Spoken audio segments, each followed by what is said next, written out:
If you love chilling mysteries, unsolved cases, and a touch of mom-style humor, Moms and Mysteries is the podcast you've been searching for. Hey guys, I'm Mandy. And I'm Melissa. Join us every Tuesday for Moms and Mysteries, your gateway to gripping, well-researched true crime stories. Each week, we deep dive into a variety of mind-boggling cases as we shed light on everything from heists to whodunits. We're your go-to podcast for mysteries with a motherly touch. Subscribe now to Moms and Mysteries wherever you get your podcast. Criminology is a true crime podcast that may contain discussion about violent or disturbing topics. Listener discretion is advised.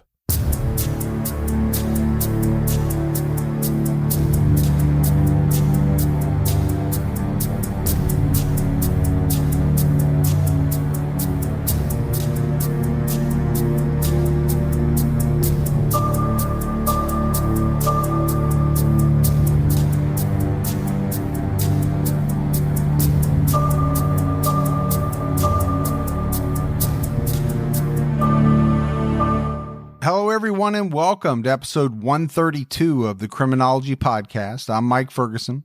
And this is Mike Morford. Mr. Mike Morford, what is going on with you? I'm doing pretty good. Staying busy, but not bad all in all. Yeah, same here. You know, you and I have been talking about COVID, the pandemic. I mean, everybody's been talking about it, right? I mean, what is a bigger subject in 2020? There isn't one. But to be honest with you, Morph, up until this last week, I didn't know a single person who had tested positive for COVID. I don't know about you. It really hadn't touched me personally. I'd seen all the stories on the news and on social media, but it hadn't touched me personally. But that all changed, within the last week when my co-host, Mike Gibson, on my other shows, he got pneumonia, went in, tested positive for COVID. So, we're dealing with that. And it's just so tough on everybody. Yeah, I saw that. And I was surprised to see it. And it kind of hits home. You're right. We don't know too many people, I think, in the true crime community anyways, that have had it. And to hear that is just really scary. And I hope he is doing better quickly. Yeah, me too. I mean, I talk to him every day, and I think it's going to be a little while, but he's a fighter. Everybody knows that, and he'll battle through it. I echo what you've said a couple of times. I really hope 2021 is a much better year. I don't know how it could be much worse. I've got my fingers crossed. Yeah, I've got a little bit of a countdown clock going in my mind, how many days are left. And once that ball strikes on New Year's and we turn over to 2021, I'm going to hopefully be breathing a sigh of relief. Yeah, I don't know if it'll be a magic wand, but the year in general it's got to be something to look forward to. Yeah, it's been pretty rough. It has.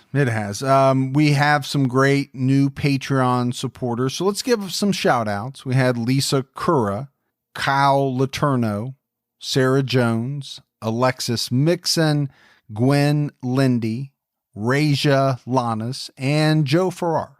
So that's a lot of great new support. We really appreciate that. Yeah, thank you very much for that support. It goes a long way to helping put the show out. If there's anyone out there that would like to support the show, you can do so by going to patreon.com/criminology.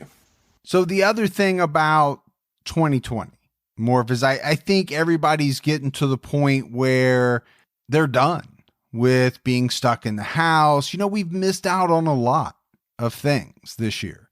One of the things, unfortunately, that we missed out on was CrimeCon in Orlando.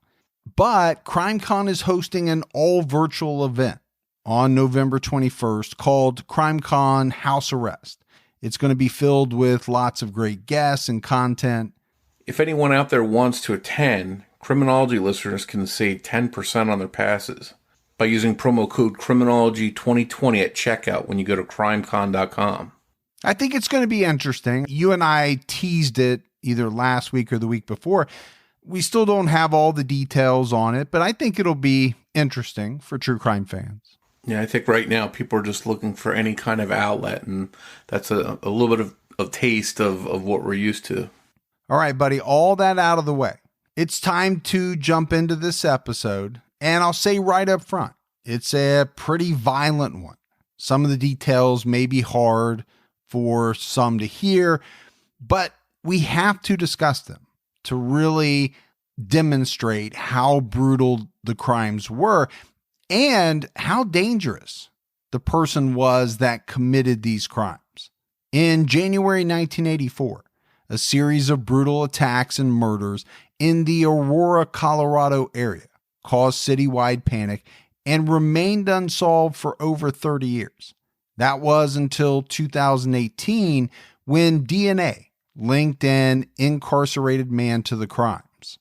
The first of these attacks that we're going to discuss involves the Bennett family. Bruce Allen Bennett was born on April 22, 1956, the middle child of 5 children. In 1960, his parents divorced, and his mother, Connie Bennett, who was then 30 years old, raised the children on her own for 15 years, working at the now-defunct telephone company Western Electric. In 1975, Connie met Ernest Large, who also had 5 children of his own, and the two married soon after. Because of their large blended family, friends called them the Brady Bunch. Ernest's oldest daughter was Deborah Lynn Large. She was born on April 9th, 1957. Despite being step-siblings, Bruce and Deborah fell in love. Bruce joined the Navy and was stationed in San Diego for basic training, and later stationed in Honolulu, Hawaii for 4 years. On January 17th, 1976, Deborah gave birth to the couple's first child, Melissa Marie Bennett. Bruce and Deborah married that same year. In March 1980, Deborah gave birth to their second and last child, Vanessa Bennett.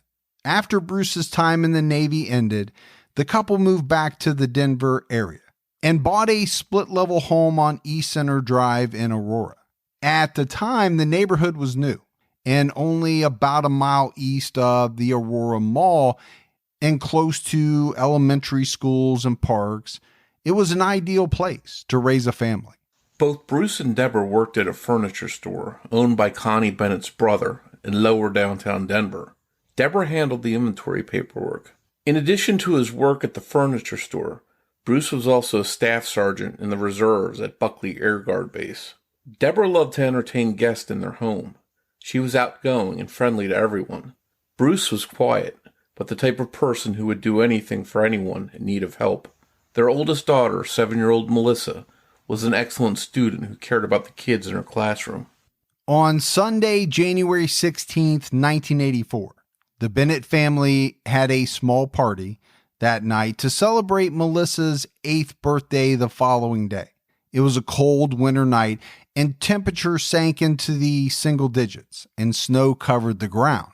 Connie Bennett left Bruce and Deborah's home at 9 p.m. As she was leaving, she noticed the garage door was open, but didn't really think much of it at the time. The next morning, Connie's brother's secretary at the furniture store called Connie. The secretary informed her that Bruce and Deborah had not made it into work, nor did they call in saying that they would be absent or late. This was very unusual for them. So Connie said she would drive to her son's home to check on the family. When she arrived at the East Center Drive home, she entered the Bennett house and found her son, Bruce Bennett, lying dead in a pool of blood on the floor near the stairwell. Connie did not go any further into the house. Instead, she ran to call the police. When authorities arrived, they discovered a gory, bloody, and horrific scene. They found Bruce near the stairwell, lying on his back and clad only in his blood-soaked underwear. His body was covered in blood. He had numerous visible wounds to his head and body. He also had a superficial knife wound to his neck area. There were clumps of hair scattered on the floor around the body, and bloody handprints covered the wall, staircase, and floor. Additional blood and blood spatter were found on the walls, the staircase railing, and the upstairs bedrooms and bathroom. The knife used in Bruce's attack was found outside in the snow, and police also recovered another knife from the bed of the family's pickup truck. Unfortunately, the carnage was not limited to just Bruce. Lying near the stairwell, when police made their way upstairs, they found Deborah dead in the master bedroom. She was lying face down at the foot of the bed, naked from the waist up, clad only in a pair of white underwear, and partially wrapped in bedding. Her head was crusted with blood, and blood had pooled beneath her. Investigators found a pair of blue jeans and a wallet next to the bed. The contents of the wallet had been dumped onto the floor. The dresser drawers had been pulled out as if they had been ransacked, and the contents were disturbed.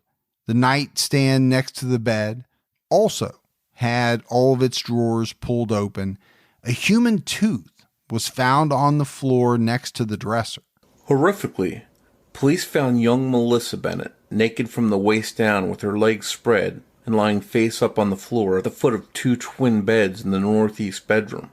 Her pajamas had been cut at the waist to expose her body, and a bloody discharge secreted from her vaginal area. Her arms and hands were raised above her head, with several visible cuts on the right palm of her hand. Police found 3-year-old Vanessa on one of the twin beds, which was soaked in blood. She was barely clinging to life, with horrific injuries to her head, face, and jaw area. Blood spatter was found on the walls, and bedding was found on the floor between the 2 twin beds, soaked in blood, with what appeared to be a bloody partial footprint. There's no doubt that this crime scene shocked the police. This was brutal. It was a merciless attack on the Bennett family. And police knew that anyone that could do something like this to an entire family, including 2 young children, was a predator that they needed to find. The immediate concern of investigators was getting the 3-year-old medical care as soon as possible, and she was rushed to Children's Hospital, where she underwent 2 hours of emergency treatment and more than 8 hours of surgery, including plastic surgery, to repair fractures of the skull, face, and upper and lower jaws, and facial cuts. She was later put in a medically induced coma to monitor brain swelling caused by blows to the head with a blunt object. She had not been sexually assaulted. The bodies of the members of the Bennett family that didn't survive the attack were brought to the medical examiner's office. Arapahoe County Coroner John Wood performed the autopsies on Bruce, Deborah, and Melissa. The results showed multiple severe fractures to the head on each body caused by a blunt instrument. This blunt instrument was later determined to be a claw hammer. It was also determined that Deborah and Melissa had both been sexually assaulted. Police had very few clues to work with, and the murder weapon was never found. There were no signs of forced entry.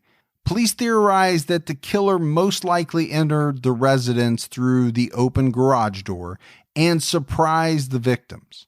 News of the violent attack on the well-liked family in a seemingly safe neighborhood spread throughout the city and to other areas of Colorado. 1 week after the brutal murders, Bruce, Deborah, and Melissa Bennett were laid to rest. People began arriving at the mass at 9:30 a.m. Plainclothes police officers were also there as a precaution and for surveillance. At just before 10 a.m., Buckley Air Guard Base officers brought in the caskets as the mourners there remained in shock and saddened over the family's deaths. Vanessa Bennett was released from the hospital 6 weeks after the attacks. While in the hospital, her grandfather, Ernest Large, Connie's husband, took her a family portrait and told her what happened to her family. She would get a little emotional every few days, but most of the time was in good spirits, despite the horrific trauma she had endured. But obviously, her life would never be the same. Connie Bennett was named Vanessa's legal guardian.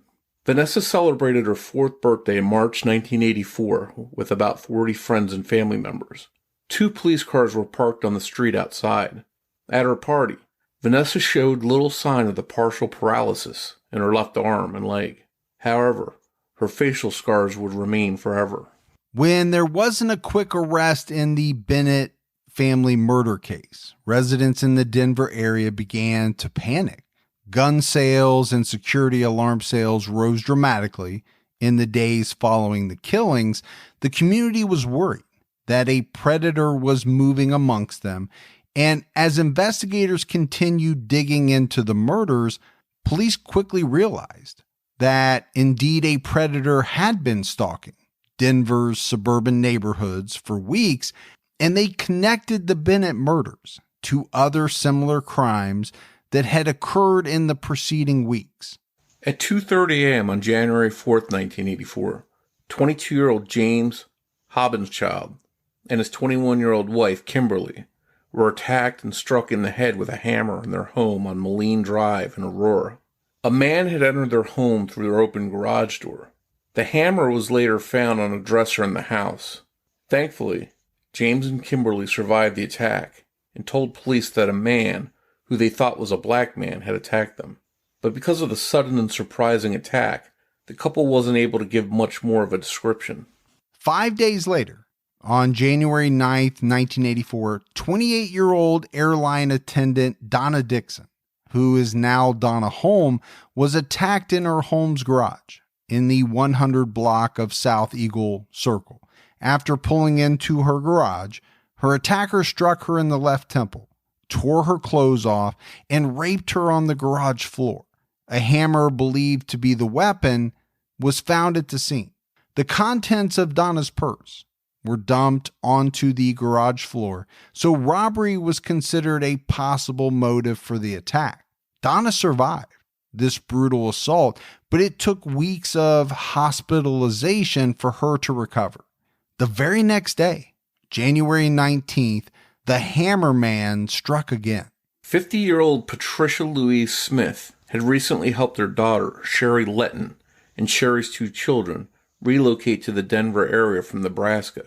Sherry was going through a divorce at the time, and Patricia was helping her get back on her feet. Patricia, Sherry, and Sherry's 2 children, 6-year-old Amber and 4-year-old Joe, lived together in a townhome in Denver's west suburb, Lakewood. Patricia, an interior designer, often traveled to Denver for work, so it was easy for her to set up a home office in Denver, where she worked and called on clients. To save on cost, Patricia drove Sherry to the park and ride in the Green Mountain area. From there, Sherry would take a bus to work and return to the park and ride afterward, where Patricia would pick her up. Then they would pick up the kids at daycare. On the morning of January 10th, Patricia took Sherry to the park and ride, and Sherry went to work. Sherry talked to her mother that day, which was the norm for mother and daughter because they spoke every day. When Sherry arrived at the park and ride after work, Patricia was not there to pick her up, so she called a cousin. The cousin picked her up, and together they went to the daycare around 6 p.m., then drove to Patricia and Sherry's townhome. It was January, so by the time Sherry and the kids returned home around 6:15, it was dark outside. The entry door to the garage was open, and Patricia's car was parked inside.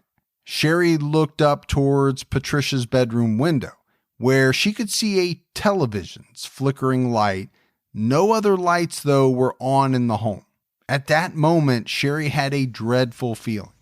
Sherry, along with her cousin and 2 children, walked into the townhome. Sherry turned on the entryway light. About 6 feet from the door, Sherry saw her mother on the floor. Her face was covered with a Winnie the Pooh blanket, and because of that, Sherry and her kids couldn't see the horrific wounds to her head, but Sherry knew right away that her mother was dead. Immediately, all 4 ran next door to the neighbor's house and told the neighbor what happened. The neighbor ran back over to check on Patricia, only to confirm she was in fact deceased. Then they called police. Patricia Smith had been raped and severely beaten to death in what detectives have called an extremely brutal murder. At the scene, detectives found potential evidence on the main floor and in the master bedroom upstairs. Blood and pieces of partially eaten hamburger were near the front door, just a few feet from Patricia's body. Police found Patricia's wig, Kent cigarettes, a leather jacket, car keys, a carton of French fries, and a packet of ketchup on the bed. Nearby was a foil hamburger wrapper and a Wendy's to-go bag with a receipt. Patricia had purchased the fast food at 1:10 p.m. that afternoon. The house largely seemed to be in order, with no apparent signs of a disturbance or struggle. Police theorized that Patricia's killer had surprised her after she returned home and dropped her personal belongings on her bed. And after he raped and murdered her, he dumped out her purse looking for cash and then fled the home. The brutal murder was barely mentioned in the local media the next day, but 2 days later, the murder was in the news again with a chilling new detail. Patricia Smith had been killed with repeated blows to the head with an auto body hammer. After her mother's brutal murder, Sherry was terrified. One night at home, she heard a noise, grabbed a knife, and called the police. When Sherry told them she was Patricia Smith's daughter, they set up extra protection with a patrol around the home. After her mother's murder, Sherry had to come home to lights on in her home, and all of her closet doors had to be open. She was extremely cautious of strangers, and she would not get close to her neighbors. And Morph, to me, that's totally understandable. That a shocking murder like the one we described would have long-lasting effects on family members, and that's exactly what happened here in Sherry's case. Police had no clue who Patricia's killer was, but after the Bennett family murders, they realized the 4 separate January attacks might be connected. The similarities between the cases were too strong to ignore. In each case, the garage doors were open, which is how the attacker entered the homes. A hammer was used in each attack, and the victims' purses were dumped out. All of the crime scenes were within blocks from Alameda Avenue, which suggested to authorities that the killer might be moving down the bustling east-west road, perhaps for work. Patricia lived on the opposite side of Denver from the victims in the other 3 cases. They all resided in Aurora. Still, her murder had to be connected to the others in the minds of investigators. While it would have made sense for Lakewood and Aurora detectives to coordinate their investigations due to the strong similarities between their cases, they didn't. Instead, Lakewood investigated Patricia Smith's murder, and Aurora investigated the other 3. No metro-wide task force was ever established. Detectives questioned those close to the victims, which included Patricia's husband and her son's friends, and Sherry's estranged husband. Connie Bennett told 9 News that she felt like the police suspected her immediate family for a long time, but investigators needed to rule out family first and foremost before going further in the investigation. Detectives ultimately concluded that no one from the victims' families was involved in the attacks and murders. In 1989, a new detective on the Bennett case discovered that a comforter shared by Melissa and Vanessa had never been sent to a crime lab for testing, so he submitted it. The test results revealed a blood type presumed to be from the killer, type A. Detectives sent swatches of carpeting from the girl's bedroom, which had semen stains on them, to a California lab. The testing of that evidence in 1990 yielded 1 DNA marker. By the 10-year anniversary of the attacks and killings, the statute of limitations had passed on the first 2 hammer attacks. Police shelved those cases permanently, and detectives focused solely on the murders. And Morph, I'll be right up front with you, man. This is something I've always had a problem with. You know, the statute of limitations running out on certain types of crimes. And again, I don't know exactly where you draw the line, but to me, if you beat someone with a hammer so severely that there's no doubt in anyone's mind you tried to kill them, and the police don't catch you within the first 10 years, you're just off scot-free. I don't like it. Yeah, I think you and I have talked about this in a lot of different episodes that we've done about some of these archaic laws and how short some of the statutes of limitation were, especially in the 70s. And I'm sure some of this has changed over the years, and I don't have all the facts in front of me, but you know, if we're as outraged as we are, and I'm sure the listeners are outraged as well, imagine the outrage on the part of the victims and the victims' families. So you're saying, okay, 10 years is up. Doesn't matter if we figure out who did this to you or not. There's nothing we can do to them. Yeah, that's got to be very hard on those victims, because for all we know, they may have been looking over their shoulders for years or perhaps the rest of their life, worried that that same person might come back and attack them again. Detective Casey Williams worked on the Bennett case in 1998, 99, and 2001. He and other detectives resubmitted evidence, which included pieces of the comforter and pieces of the carpeting beneath Melissa's body for more sophisticated DNA testing. They felt that CODIS or possibly NDIS might help them ID the killer. According to the FBI's website, the Combined DNA Index System, or CODIS for short, is the FBI's program of support for criminal justice DNA databases, as well as the software used to run these databases. The National DNA Index System, or NDIS, is considered one part of CODIS on the national level, containing the DNA profiles contributed by federal, state, and local participating forensic laboratories. There are two sets of DNA profiles in CODIS.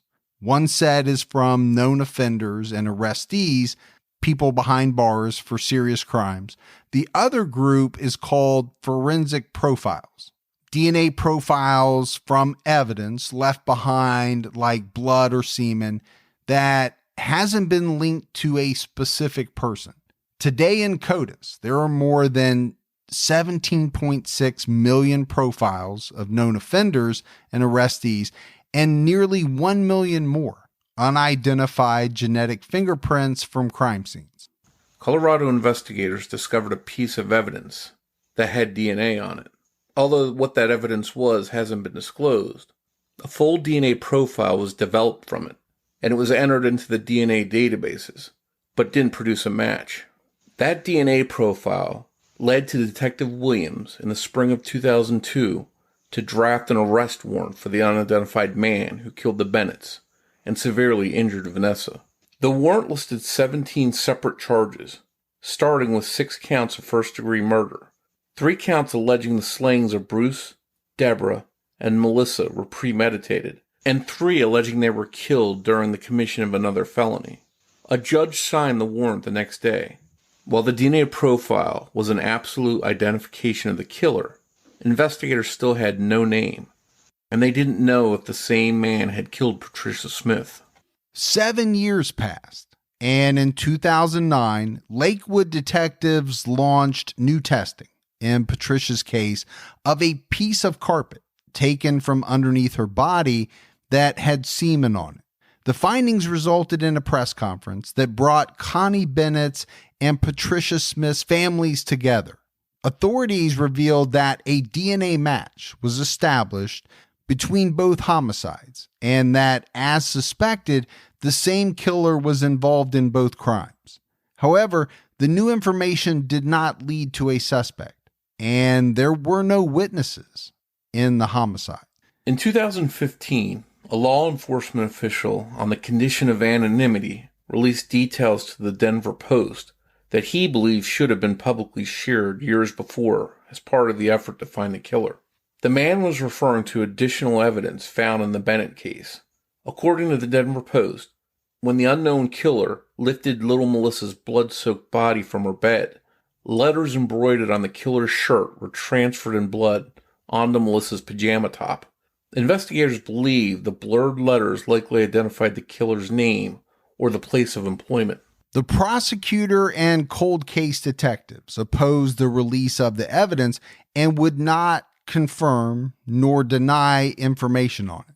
Marv Brandt, who had been investigating the Bennett case since 1984, said it could hurt the case more than it could help it. The reason police did not release it was because it was not conclusive evidence. There were 2 different interpretations of what the letter stated, one by the Arizona Department of Public Safety and another by the Royal Canadian Mounted Police, or RCMP. Kirk Mitchell, of the Denver Post wrote in 2015 that the Arizona lab concluded the letters were RICHAR, but the RCMP indicated the letters most likely spelled out PETAW-C. There were at least 2 gaps in the name or business tag because of a fold in Melissa's pajama top, making some of the letters unreadable. In 2016, Detective Connor packaged up the DNA profile, the one that had been listed in the current warrant, and sent it off to Parabon Nanolabs in Reston, Virginia. Using DNA phenotyping, the prediction of physical appearance from DNA, Parabon created a computer 3D sketch of the Hammer Killer. It showed an ordinary young Caucasian male with brown hair and blue eyes, and of Western Northern European descent, instead of a dark-skinned or black male, as was described by victims in one of the attacks. Authorities received about 50 tip calls based on the Parabon release, and they eliminated some suspects after obtaining their DNA for comparison. But many investigators quietly wondered if the killer was deceased after so long. Aurora police sought the help of Colleen Fitzpatrick, a genealogist and the founder of Identifinders International, which offers Y-DNA and autosomal DNA investigative genetic genealogy services to law enforcement agencies and medical examiners for cold case work. We had Colleen on Criminology in season 4. She's known as the founder of modern forensic genealogy and has worked hundreds of cold case homicides for law enforcement using genetic genealogy analysis. Colleen used genetic genealogy to find distant relatives based on DNA that would lead them to the unknown suspect. So, for example, on genealogy sites like Ancestry.com or GEDmatch, people can upload their DNA profiles to try and locate lost relatives. Investigators build a family tree, and they look for people who could be suspects. Of course, this kind of work would come to the forefront of crime fighting in April 2018, when the Golden State Killer, Joseph DeAngelo, was identified using this technique. Y-DNA is from a chromosome that belongs only to men. Colleen Fitzgerald's role in the Hammer murders was to compare the Y-DNA in the Hammer murders to the genetic genealogy databases. Police knew their killer was male because of the semen, so right away, searchers eliminated women as possible suspects. One method used to create a genetic profile is STR analysis, short tandem repeat. Colleen searched in the databases for people that might be related to the killer. She was able to come up with the surname Ewing as possibly being the last name of the killer. Kevin Vaughn, an investigative journalist for Denver's 9 News, had been covering the Hammer murders for a few years. He took the Ewing name and went to Colorado's prison records. There, he found a man with that name who was arrested a few months after the Bennett murders and had been in prison ever since. Vaughn searched for records on the man's crimes, but found nothing at the courthouse or at the Denver Police Department. Finally, the DA office in Denver found a case file in off-site storage. And it was just a few days later that Vaughn received 29 pages of documents on a CD. The man he had found had sexually assaulted a woman using a tire iron as a weapon and had also taken a separate woman hostage. The question for Kevin was whether this man's DNA would be in any of the criminal databases. Well, it turned out that this man had been tested, and his profile was uploaded to CODIS, but the man was not the Hammer Killer. This was a big letdown for the reporter and for investigators. Then in the late morning of August 7th, 2018, Kevin Vaughn received a phone call from one of his sources, who told him something was happening in the Hammer cases. That's all the source said, and wouldn't reveal any more information. Vaughn and his boss each checked their sources and discovered that the police were looking at a man in another state with criminal cases in Arizona and Nevada. Investigators tried questioning this man, but he wouldn't talk. Authorities had obtained a warrant to take his DNA, and when they tested it, his DNA was a match. They had found the hammer killer at last. In the mid-1990s, Nevada legislation called for mandatory DNA collection of inmates, but it only applied to new convicts. Then in 2013, a new bill made Nevada's law retroactive, but officials in Nevada's Department of Corrections neglected it for over 3 years. It wasn't until pressure from Nevada Attorney General Catherine Cortez Masto that testing began. But it took 18 months to get this man's DNA tested. Kevin Vaughn performed the Nevada prison search using the last name Ewing. He found a Christopher Ewing, born in 1960. He was a good possibility because he would have been in his 20s in 1984. Christopher Ewing had been in prison since at least 1989. After Vaughn made a few phone calls, he learned that Christopher had been behind bars since 1984. Vaughn was excited. He felt that he had sleuthed out the killer's name, which police weren't sharing. Vaughn called Connie Bennett. It was his first time speaking with her. He asked Connie about the new developments in the case, but she hadn't been told anything at that time. But she was supposed to meet at the DA's office. Vaughn had enough information for a news story on the new developments and wrote it up for 9 News, the only news outlet to cover it, and the station aired it later that day. Less than 15 minutes later, the police sent out a press release suggesting 9 News was misguided or wrong. That's when Kevin Vaughn discovered that Christopher Ewing was Alex Christopher Ewing, who was arrested for an attack in Kingman, Arizona, 11 days after the Bennett murders. Ewing was accused of breaking into the home of Roy Williams and beating him over the head with a football-sized rock. Because of overcrowding at the jail in Kingman, Ewing was held for a time at a Utah detention center. On August 9, 1984, Ewing was en route from Utah to Kingman, Arizona for a court hearing when he escaped from 2 Arizona deputies at a gas station in Henderson, Nevada. The deputies stopped to allow the inmates a bathroom break. That's when he made his move. Ewing was on the lam for 2 days. During those 2 days, he broke into an unlocked home in Henderson and savagely beat Nancy Berry and her husband Chris with a pickaxe handle. Chris suffered permanent injuries from the attack and passed away from cancer in 2011. Nancy sustained fractures to both hands as she tried to fend off blows from Ewing. She also had a severe head injury that required surgery. Their 2 children were unharmed in the attack. Ewing was arrested, charged, and convicted in 1985 of 2 counts of attempted murder, burglary, and escape. He was sentenced to 110 years behind bars, and he's been in the Nevada prison system under Christopher Ewing. Ewing, it turned out, has a criminal history dating back to 1979, with other arrests in California and Florida. At 10 a.m. on August 10, 2018, representatives from Aurora and Lakewood, the 18th Judicial District Attorney's Office, the 1st Judicial District Attorney's Office, and the Colorado Bureau of Investigation held a news conference. They announced that a computer program had matched Ewing's DNA to DNA left at the Bennett home. Authorities learned that he had been in Colorado in 1983 and early 1984. He had obtained a driver's license and an apartment in the Capitol Hill area. Ewing worked various construction jobs to earn money. Aurora and Lakewood detectives went to Nevada to interview him.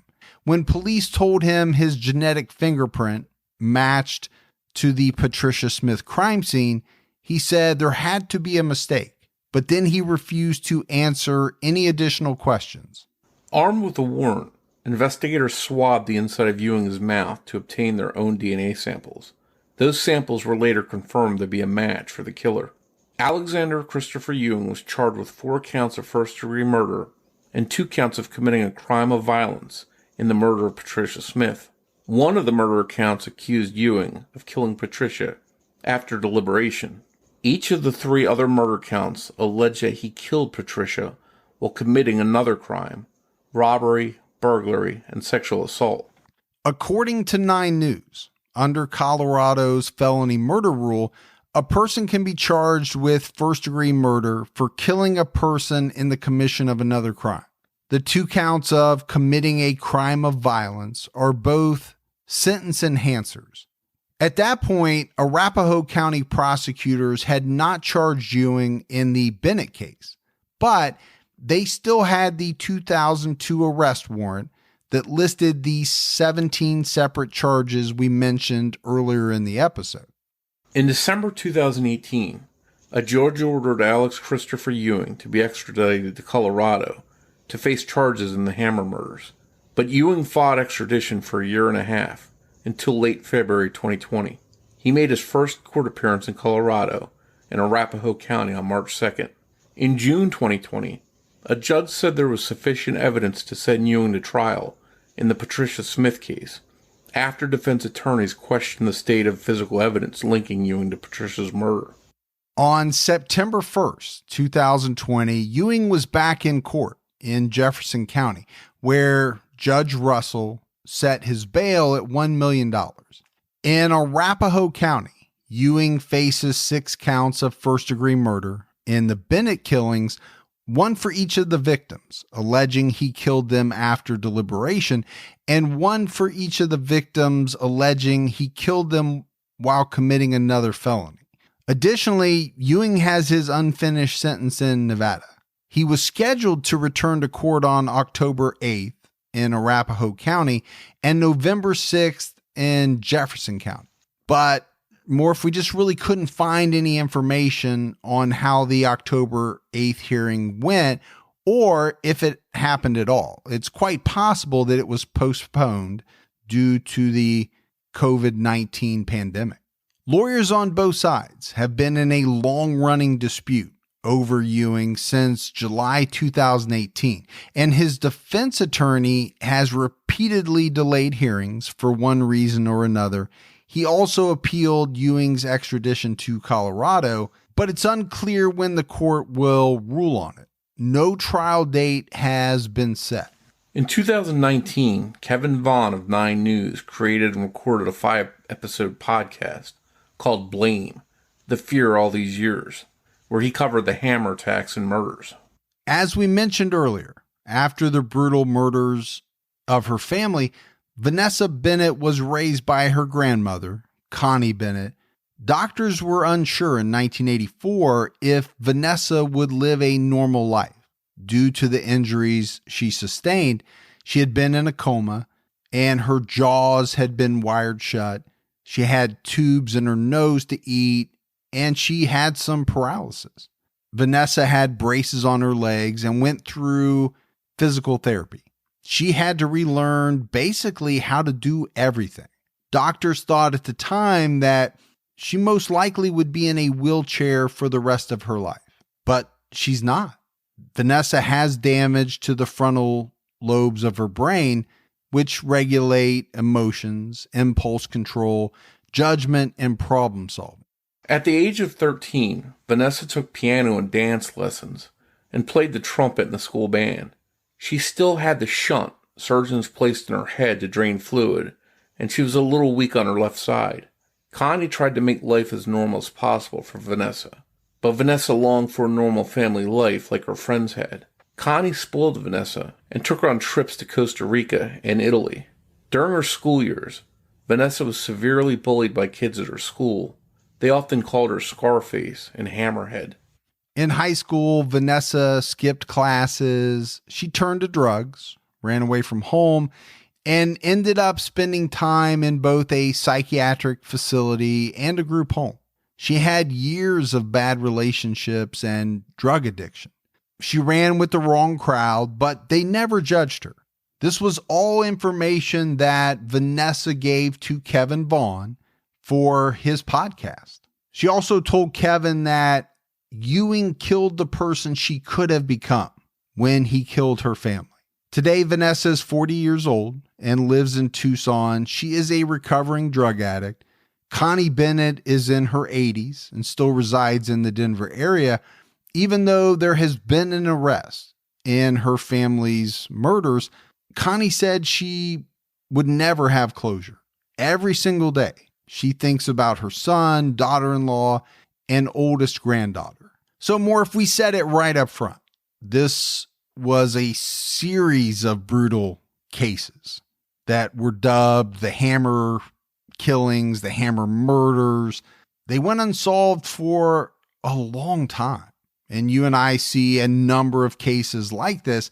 It's tragic all the way around, especially when, you think about Vanessa losing her immediate family, living with the not only physical injuries, but the emotional, the mental agony that we know came along with what happened, because she laid it all out for Kevin Vaughn in his podcast.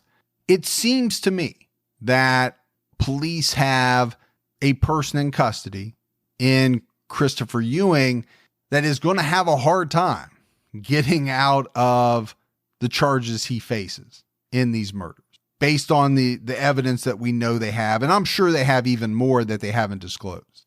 And he hasn't been found guilty in a court of law for these crimes yet. But if we look at the things he has been found guilty of, we see a pattern of entering people's homes, attacking them, bludgeoning them. And if he's found guilty, it's just going to continue that pattern and show that he was this kind of person that did this over a long period of time. Well, there's no doubt that he's a bad guy. You look at the crimes that he's already been convicted for, this is a bad guy. And, you mentioned the pattern. So he has the pattern that demonstrates there's no doubt he's capable of committing the Hammer murders. Law enforcement has a DNA match. You would think it's a slam dunk. I don't like to say things are a slam dunk because there's always something that can crop up, something that can go wrong. I mean, part of this case is that we're going to have to wait and see, because who knows when his trial is actually going to happen. It's one that we're going to have to keep an eye on. One thing, this case had a lot of shades of the Golden State Killer in it. We talked about some of the forensic stuff, the genealogy that was used to track this guy down. And we saw that in the Golden State Killer case. And as in that case, Joseph D'Angelo was a similar killer, sneaking into people's houses and bludgeoning them. And I don't know about you, but to me, that's one of the most disturbing ways to kill someone, to beat them to death like that. I think it takes an especially deranged individual to do that.